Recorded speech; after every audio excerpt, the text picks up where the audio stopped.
তো হ্যালো বন্ধুরা, তোমরা সবাই কেমন আছো? আশা করি তোমরা সবাই খুবই ভালো আছো। তো আজকে আমরা আবার একটা নতুন ভিডিও শ্যুটের জন্য চলে এসেছি বাড়ি থেকে কিছুটা দূরে।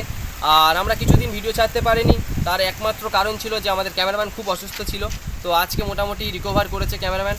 আর আমাদের হিরোইন দেখো কত সুন্দর, ক্যামেরাম্যানের কামালটা দেখো কত সুন্দরভাবে সাজিয়ে এনেছে আমাদের হিরোইনকে। তো হিরোইনের এই যে চুড়ি, হাতের চুড়ি টুড়ি দেখো কত সুন্দর। তো আশা করি ভিডিওটি খুব সুন্দর লাগবে, কারণ এত সুন্দর সাজ যখন হয়েছে আমাদের ভিডিওটা 1 মিলিয়ন ছাড়িয়ে একদম 10 মিলিয়ন 11 মিলিয়ন হয়ে যাবে। তো চলো আমাদের শুটিং ভিডিওটা দেখো, আশা করি ভালো লাগবে।